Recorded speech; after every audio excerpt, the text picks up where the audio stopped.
First Kings chapter 18. 1 Kings chapter 18.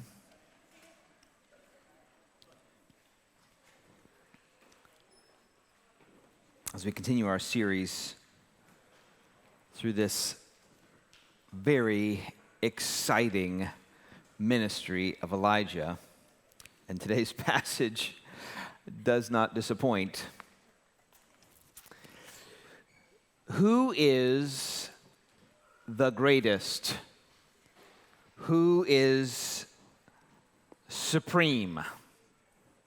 That question is the theme, as you know, of countless dramas of our age, and really of every age, from ridiculous superhero debates like Batman and Superman, Thanos and the Avengers, and if you don't know what that means, you're fine,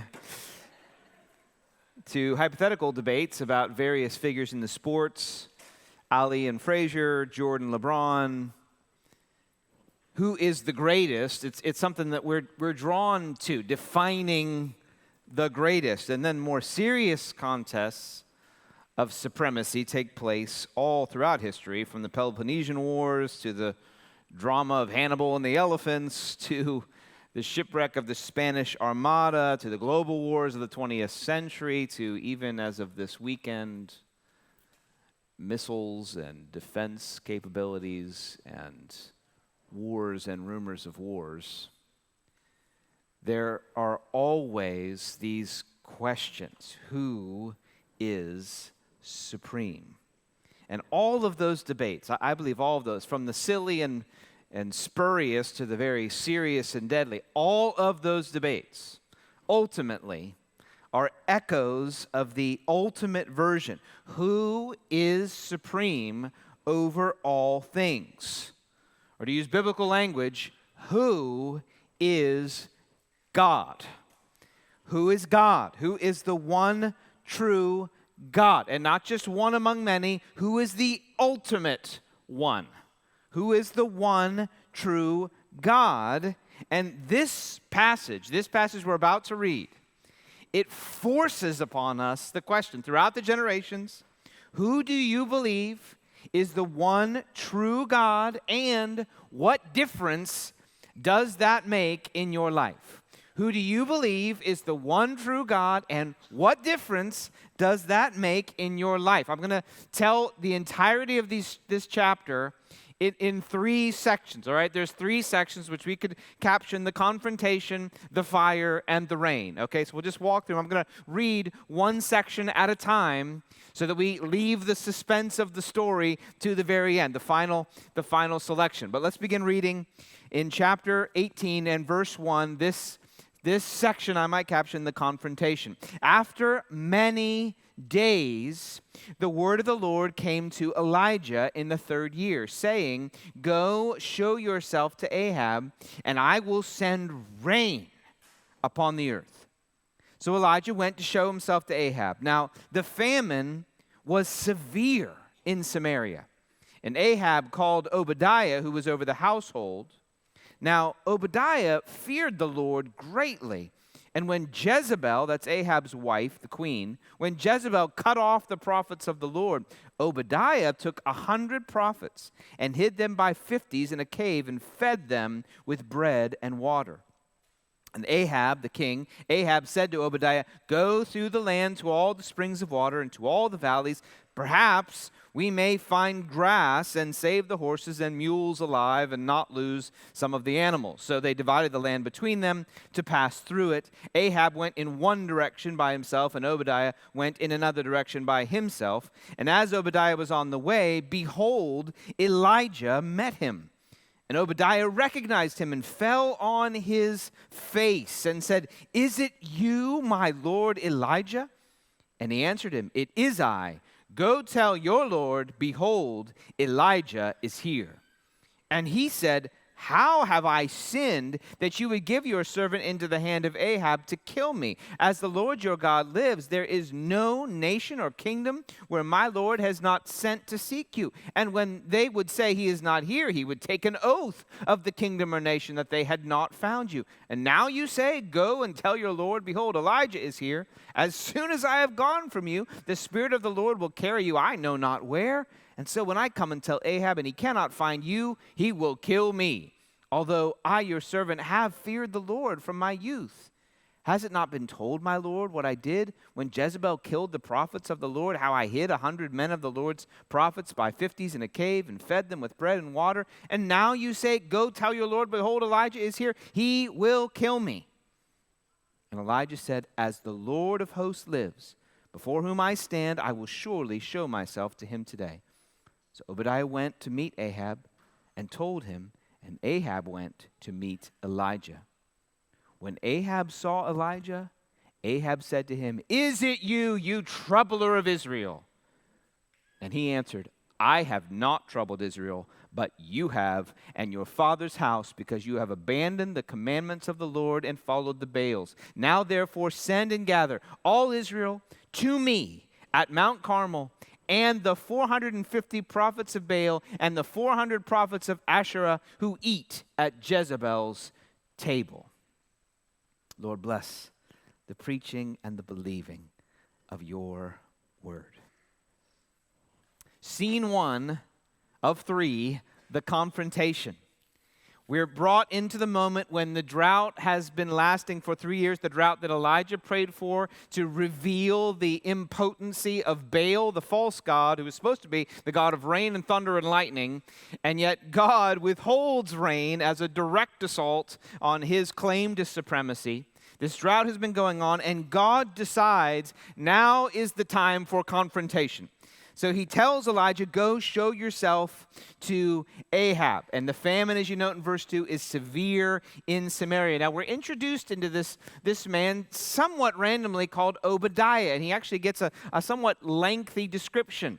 It's referenced twice that in spite of the idolatry of the king and the obvious temper of the king, this man was willing to hide prophets of the Lord and to sustain them in this season. Generally, we get a very favorable view of this man. I think that Obadiah in this passage is in some ways a foil, if you know that term literally. It's a contrast to Ahab. And you can see that contrast throughout the passage. So Ahab is trying to basically kill Elijah, but Obadiah is providing for and watching out for prophets of the Lord. Ahab has no fear of the Lord. Obadiah, it says, fears the Lord greatly from his youth. Ahab wants to slaughter God's messenger, but Obadiah falls at his face to show him reverence. So there's a great contrast. We could even put it this way. Obadiah is the ruler that the kingdom really needs, and it reveals in contrast just how bad Ahab really is. Now, when Elijah tells Obadiah, I want you to go find your master and tell him to come here, Obadiah rightly, I don't think this is supposed to make him look bad, he rightly is revealing just how dangerous this king is. He's like, look, I know you prophet people. And the moment I leave here, the Spirit's going to carry you away, and you're going to go do some amazing thing. But I'm going to come back holding the hand of the king and say, I promise he was right here. And then what's going to happen is he's going to kill me. It's meant to reveal the extreme hatred of the king for God's prophet. That's really the thing it's meant to reveal. You have this godly man who's saying, let me just, here's the lay of the land. He hates you. He searched for you everywhere. He hasn't been able to find you. You also want to notice the contrast there, that the writer does this so well.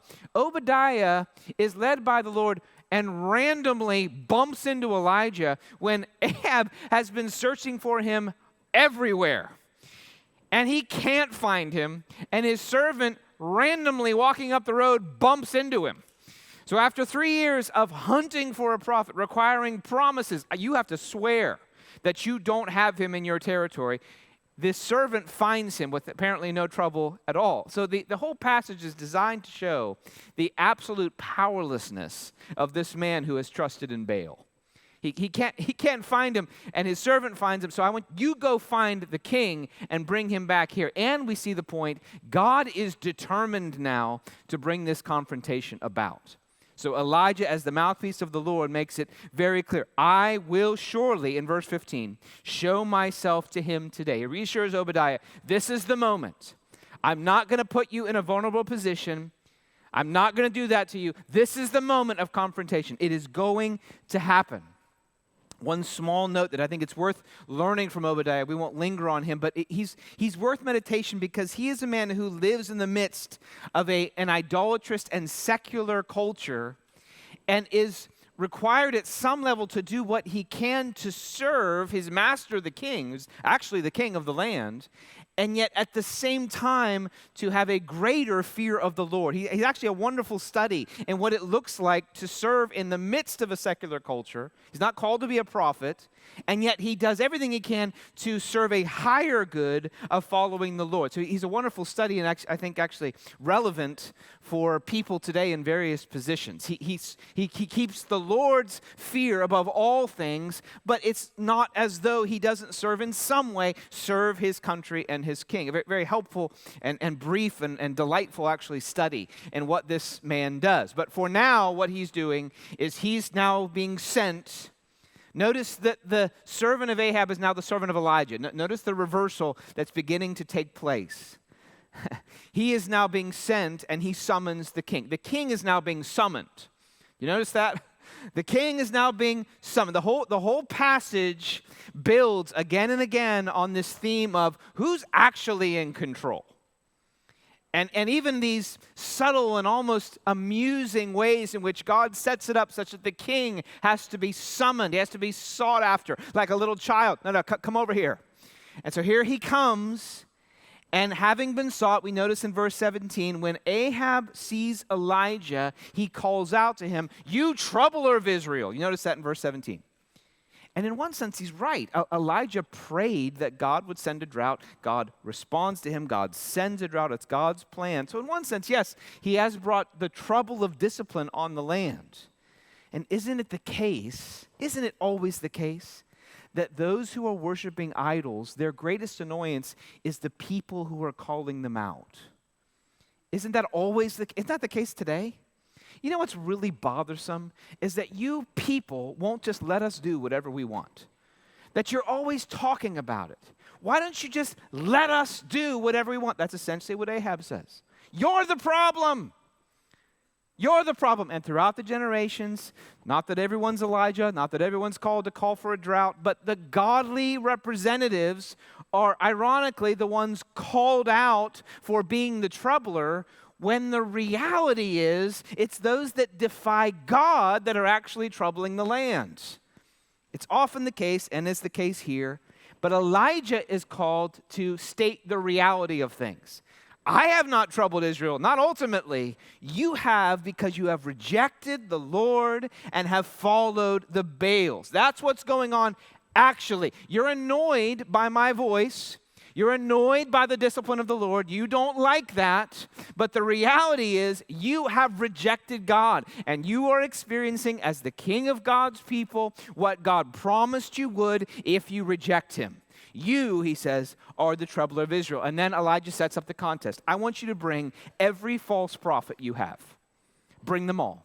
450 prophets of Baal, 400 prophets of Asherah. We're going to have a massive contest. If this was a Western, it would be calling Baal out to the street. We are going to have a massive divine duel, Elijah says, and we're going to do it right now. God has decided that the drought has gone on long enough. Now there will be a definitive duel to declare who is the greatest. Who is God? Which leads then to section number 2, the fire. Let's begin reading in verse 20.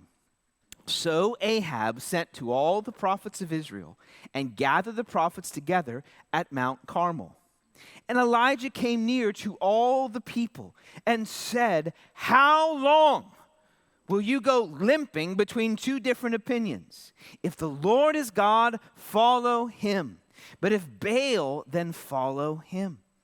And the people did not answer him a word. Then Elijah said to the people, I, even I only, am left a prophet of the Lord, but Baal's prophets are 450 men. Let 2 bulls be given to us. Let them choose 1 bull for themselves and cut it in pieces and lay it on the wood, but put no fire to it. I'll prepare the other bull and lay it on the wood and put no fire to it. And you call upon the name of your God, and I will call upon the name of the Lord. And the God who answers by fire, he is God. And all the people answered, it is well spoken. They're happy to be a silent audience to God's self-created test. You notice, unwilling to commit, they are what Elijah calls them. They don't want to openly say that God isn't God. They claim a certain loyalty to Yahweh, but they don't want to defy Baal either. They're basically saying, you work it out amongst your divine selves. We're not going to commit one way or the other, which is exactly the condemnation that Elijah heaps upon them. Elijah said to the prophets of Baal, choose for yourselves 1 bull and prepare it first. For you are many, and call upon the name of your God, but put no fire to it. Notice that the contrast is set all on one side.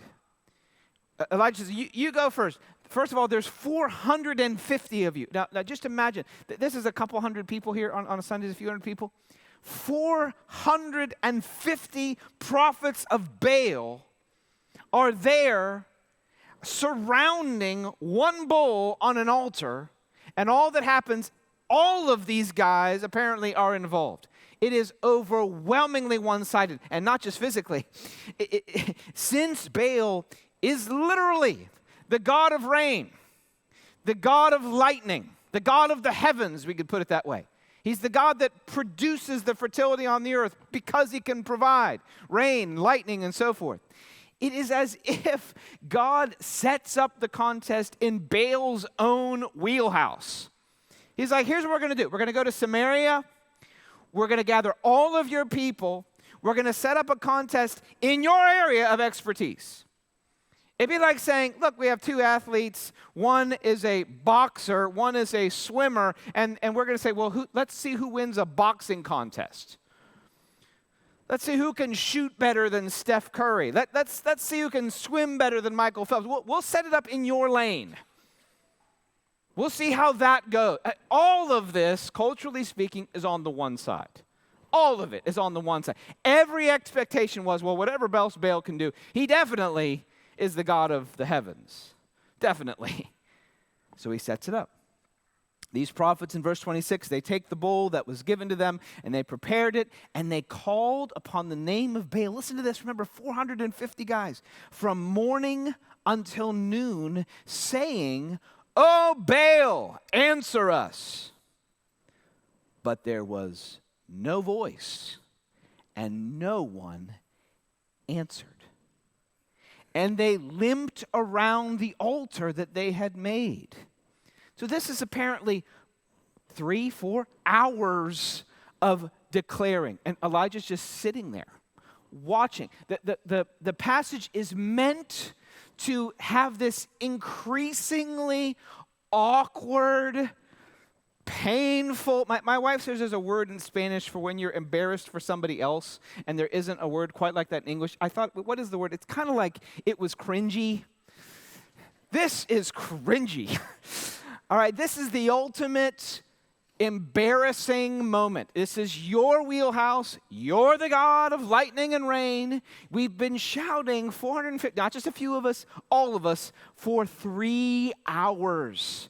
And the commentary simply says there was no voice, no one answered. So the cringiness gives way to outright mockery. This is in keeping with what God says in Psalm 2, that those who defy him ultimately will be exposed as frauds. The absurdity. God speaks this way in the prophet Isaiah when he talks about the absurdity of idolatry, the absolute ludicrous nature of serving anyone besides God. It's not just that it's sinful, it's absurd. So Elijah represents that. He begins to say at noon after 3 hours, he mocked them, saying, "Cry aloud, for he is a God." cry aloud. Either he is musing, or he is relieving himself, or he's on a journey, or perhaps he's asleep and must be awakened. Now again, mocking another person is not something we should do. I'm just making it clear. But what's going on here is he's mocking the utter impotency, the utter worthlessness of this so-called God. These people actually believed in Baal. This isn't making fun of somebody's jump shot or their clothing style. This is an actual false god that had led people astray, that they believed was real. And so he's just putting on display the utter silence that is attending this moment. He's saying, well, if he really is a God, if we give you the benefit of the doubt and assume he's real, well, maybe just having a real moment of indisposition, a real moment of weakness. Perhaps he's vulnerable. Perhaps he just has to be awakened. He's sleeping heavily. Perhaps, you see what he's doing? He's saying this God that has so much power apparently can't even be bothered to answer his own prophets screaming at him for hours. He's displaying the absurdity. It's meant to come across as biting humor. It's meant to come across that way. Your God seems a little sleepy. He seems a little indisposed. I mean, it's been 3 hours. You're knocking on the door of heaven. No answer. The clear rhetorical question that grows in the passage is, perhaps there's no answer because there's no one there.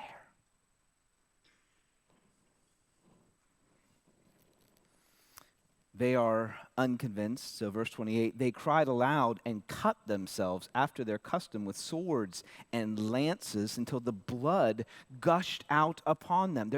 They're so committed to this illusion of a Baal that will answer them that they will do anything, including mutilating themselves to draw his attention. Surely this, we'll do even more. We'll draw his attention this way. We'll show our devotion by our very blood. And as the midday passed, they raved on until the time of the offering of the oblation. But notice again, there was no voice, no one answered, no one paid attention. Hour after hour. God has set this up so that there can be no doubt.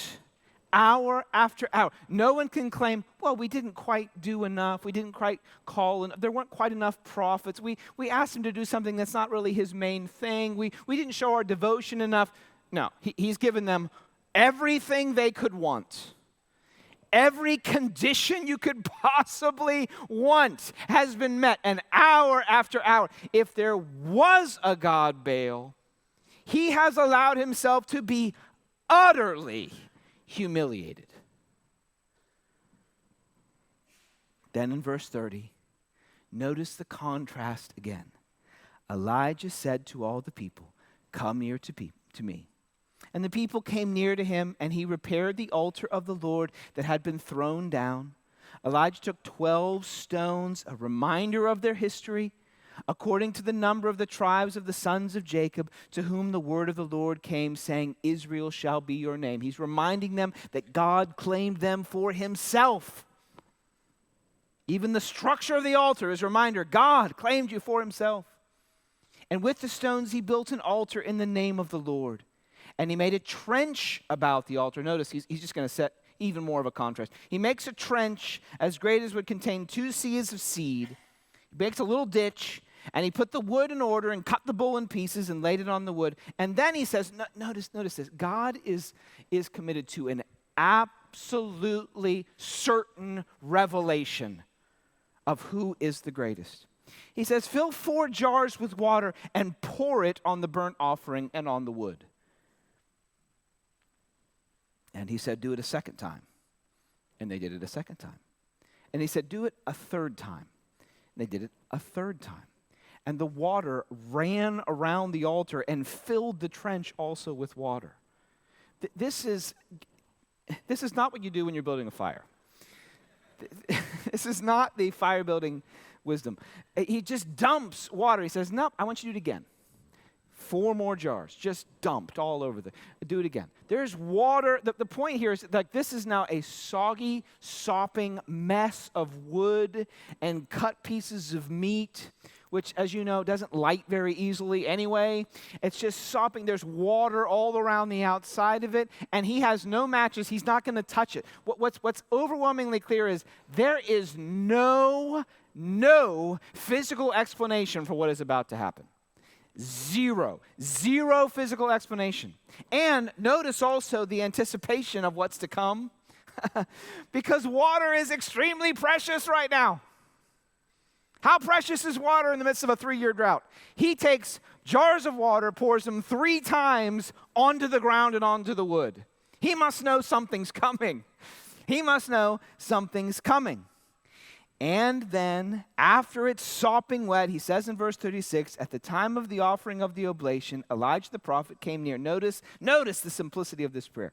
O Lord, God of Abraham, Isaac, and Israel, let it be known this day that you are God in Israel, and that I am your servant, and that I have done all these things at your word. Answer me, O Lord, answer me and this people, that they may know that you, O Lord, are God, and that you have turned their hearts back. Notice, who is the true God, and what difference does it make in your life?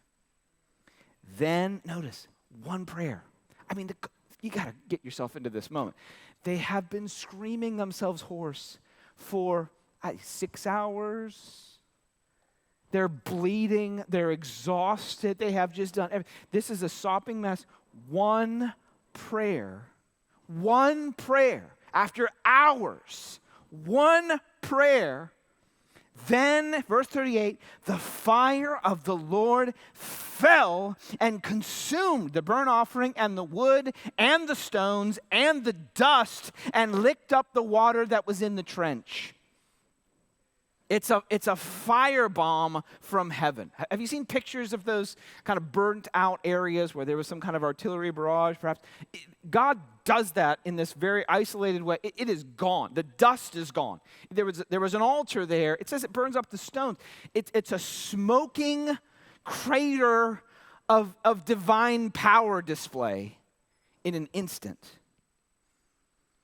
And when all the people saw it, in verse 39, here is the climactic confession that it is meant to produce. They fell on their faces, what it means for your life, and they said, the Lord, He is God. The Lord, He is God. Overwhelming emphasis in this book, 1st and 2nd Kings. Who is the true God, and what difference does it make in your life? And these people who were limping between 2 options, who didn't want to deny Baal, wanted to claim some historical allegiance to Yahweh, are convinced. They fall down. They declare the Lord, Yahweh, is God. It has been overwhelmingly proven that He is supreme over Baal. Baal, if he exists at all, has nothing on Yahweh. That's the point they're making. And so convinced are they that Elijah is able to say to them, seize the prophets of Baal, let not one of them escape. And we see again and again the pattern of Scripture. You see this ultimately in the cross. You see this in the book of Acts. At their very point of strength, their efforts to destroy ultimately result in their own destruction. And they seized them. And Elijah brought them down to the brook Kishon and slaughtered them there. In keeping with Old Testament law, these false prophets are rightly executed. This has civil authority all over it. We don't have that authority today, but back then this was absolutely the right result for those who had defied God. In spite of all of their strength, in spite of their numbers, the crowd of people executes them. This fire is meant to reveal overwhelmingly that the confession of the people is true. There is one true, supreme God, and it's not close.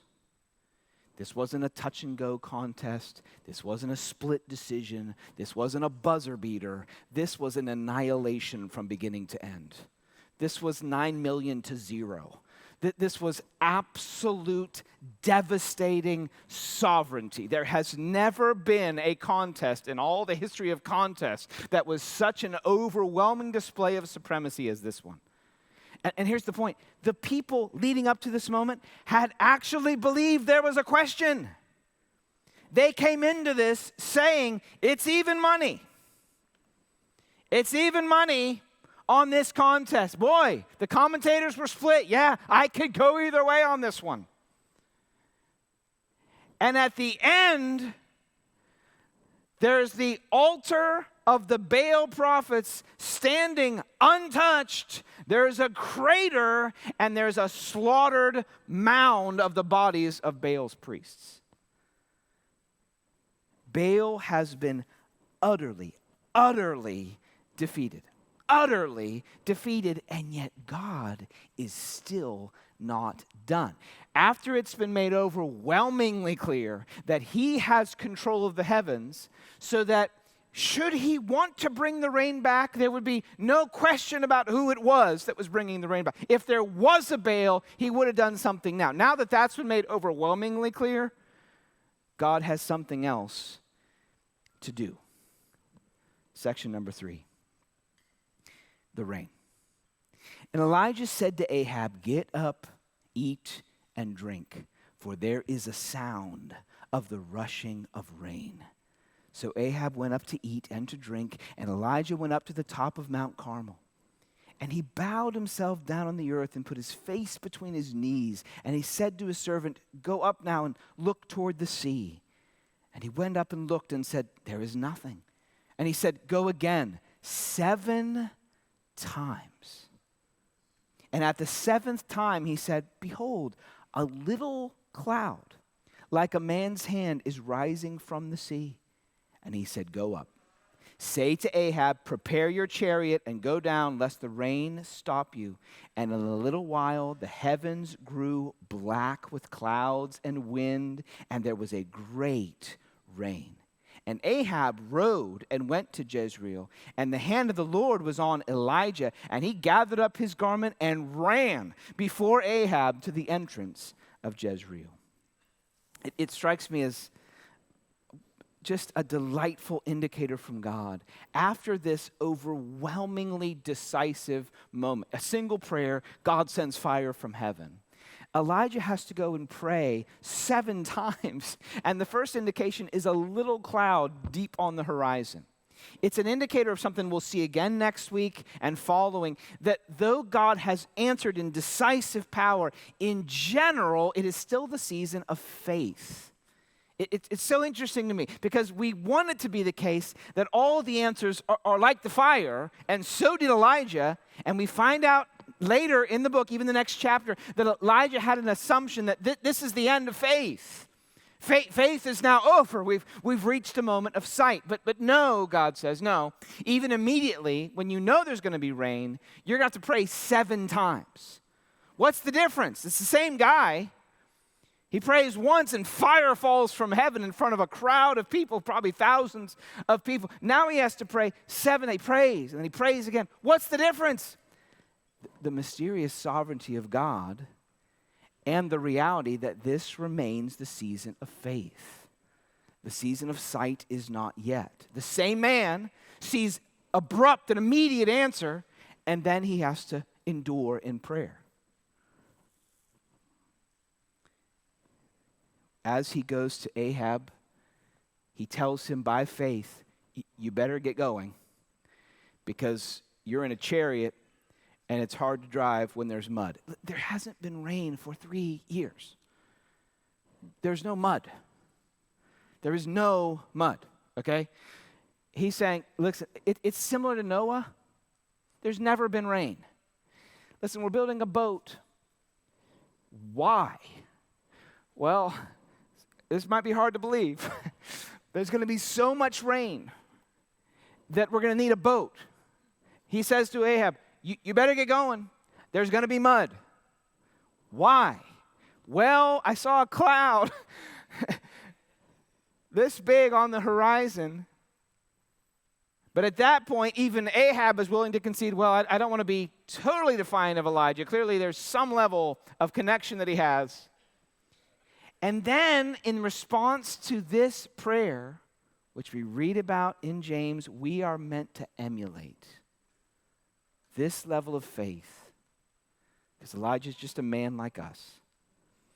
A torrential downpour begins. And as if all of this weren't enough, as if the display of Ahab's weakness wasn't enough, God adds this final, just insult to an abundance of devastation. Ahab literally runs in front of him all the way to the city. It's just like, just one more thing.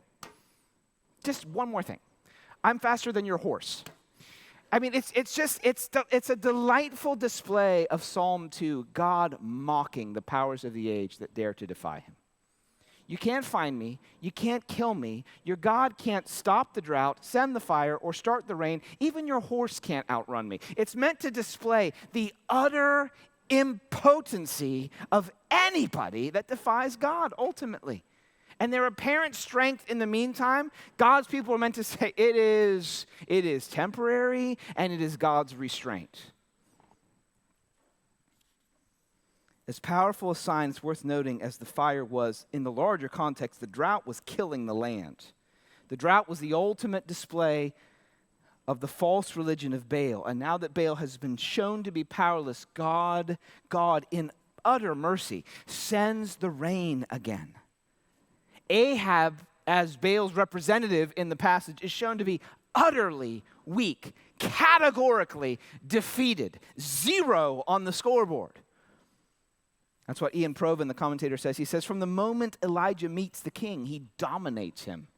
Ahab speaks once in the entire story, and having been silenced by Elijah's aggressive and fearless response, he spends the rest of the time either doing what the prophet tells him or watching from the sidelines so quietly as to be invisible.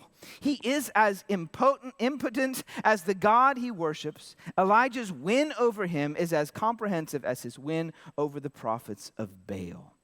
The contest of gods here is absolute, definitive, categorical. Baal, the god of rain and thunder, can't stop the drought, can't send the fire, can't bring back the rain. Yahweh does all three.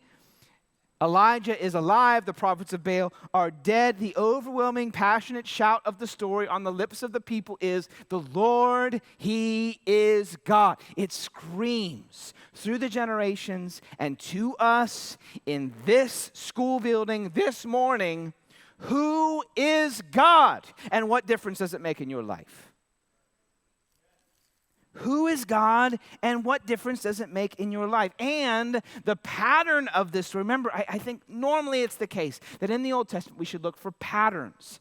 So I don't recommend normally looking for specific symbolic connections. What are we in the passage? Are we Elijah? Are we the stones that are consumed and sacrificed to the Lord? Is the Holy Spirit the fire from heaven? What exactly is? I wouldn't look always for those kind of specific connections so much as the pattern. What is the pattern here that we see fulfilled in God's ultimate story? Well, all of God's people, like Israel, have been cursed because of sin and stand under the drought of God's wrath.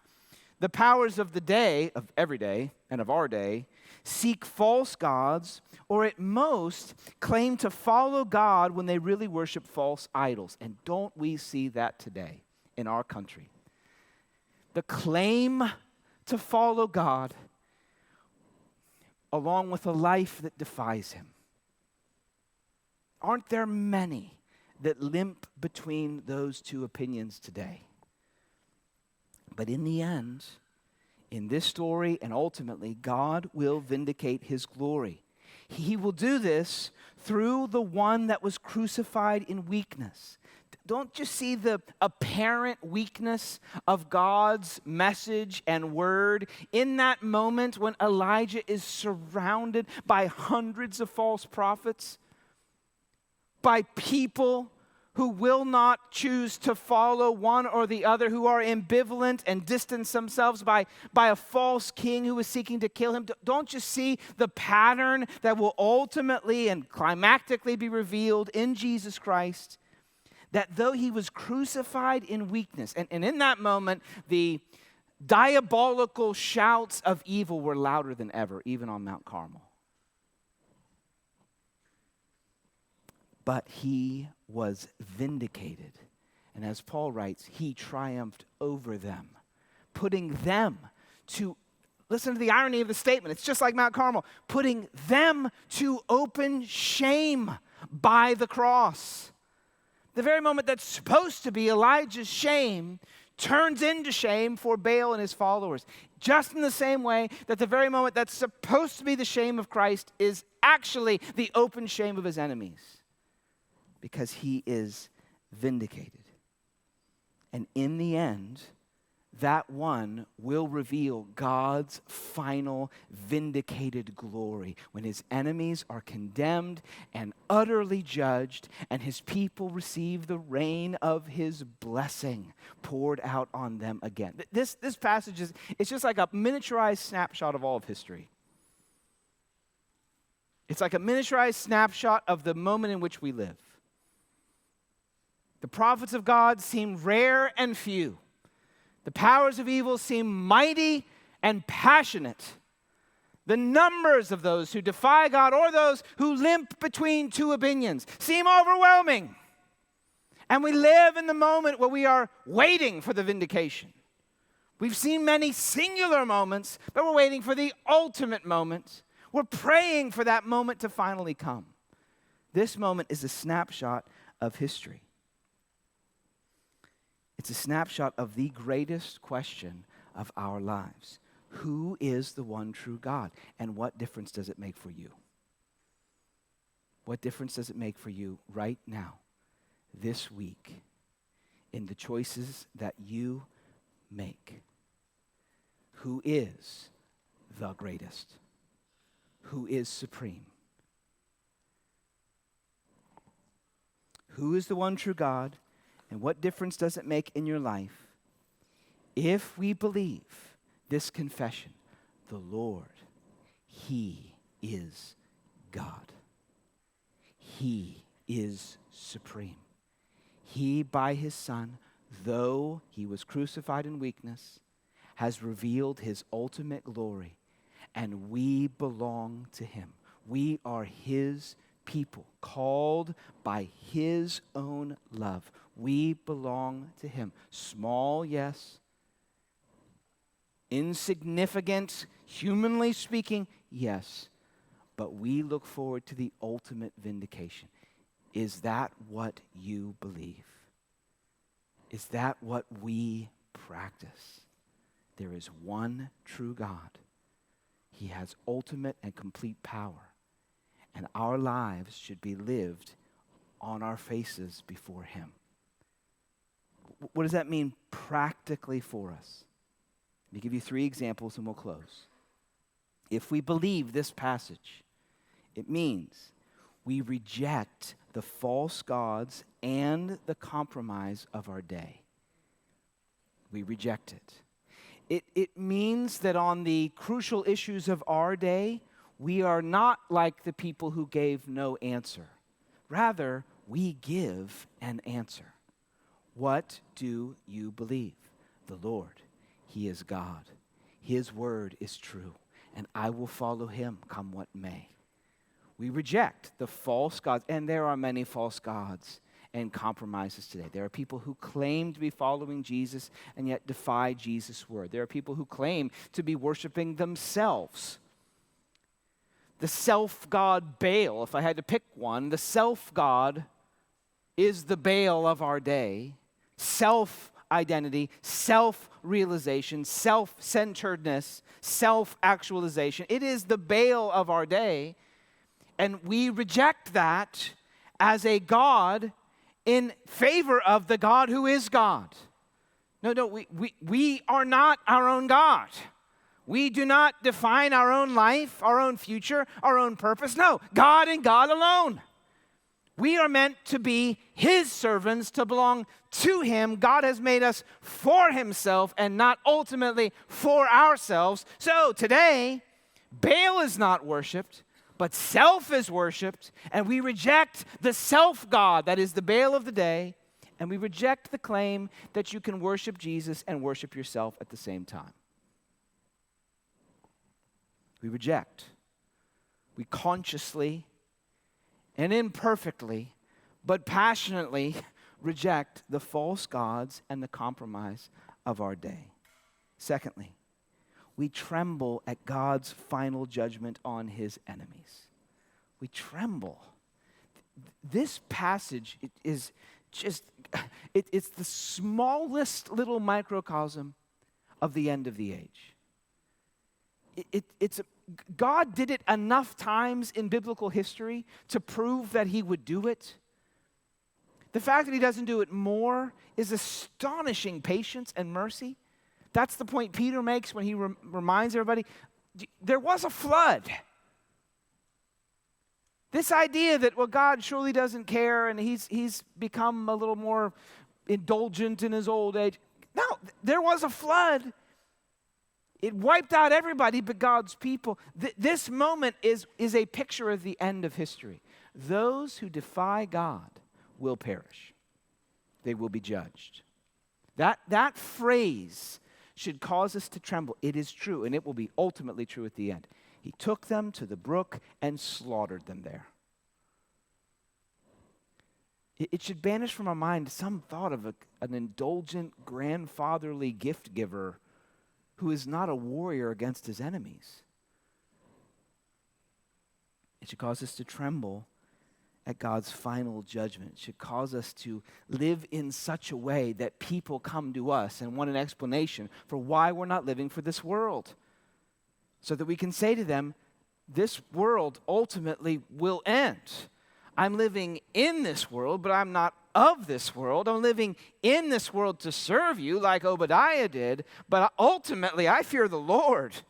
And I am not ultimately living for you, I'm living for him. Finally, we live by faith in God's final vindication in Jesus Christ. We live by faith, like Elijah had to. It took faith, after 3 years in hiding, being provided for by the widow, to come back, so to speak, into enemy territory, put himself in a vulnerable position, and say, go tell the king who's trying to kill me, I'm right here. Faith is needed in that moment. It took faith to say, I want you to call all the prophets of Baal. I want to be utterly surrounded. Utterly surrounded. I want a bunch of compromisers, and I want my avowed enemies right at the center. Faith. It took faith even after that moment to go up to the mountain and pray. God, I'm actually praying that you would cause the earth to work in such a way that there is rain after 3 years of no rain. Faith. It required faith. The one true God requires faith from his people. God has placed you and me in the time of faith. It's been true all the way back to Adam and Eve.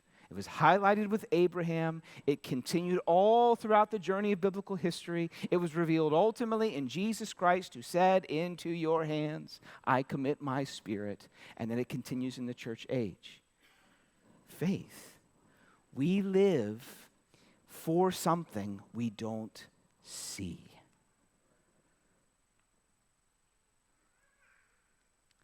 You are called to faith, not sight. You're called to a final day when God will reveal his vindication.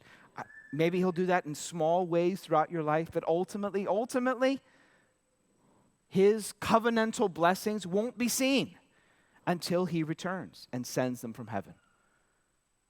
Ultimately, the final justice on his enemies won't be seen. People will continue to suffer. We see it in the very next chapter with Elijah. After this incredible high point of ministry, he is immediately called to exercise faith. It is as if God said to him, yes, that was a gift, but faith is the need of the hour. What difference does it make that there is one true God? The difference is that you reject false gods and compromise. You tremble at God's final judgment of his enemies, and you live by faith in God's final vindication. By faith, not by sight. Because you believe there is one God, and we are following him. Let's pray. Lord, I pray that you would infuse our congregation with faith as we endure the screams of those who hate you, as we endure the pressures of those who are pressing towards compromise, as we endure the cultural call that your people are the troublers of the land. Lord, give us faith. Help us to reject the self-God of our age. Help us to live for the one true God. And Lord, thank you for the many moments like this moment on this mountain, and ultimately like your resurrection from your sufficient death, that, Lord, strengthen our faith for that day to come. You are the one true God. We confess you. We are your people. We belong to you, and we trust you for that day to come. In Jesus' name.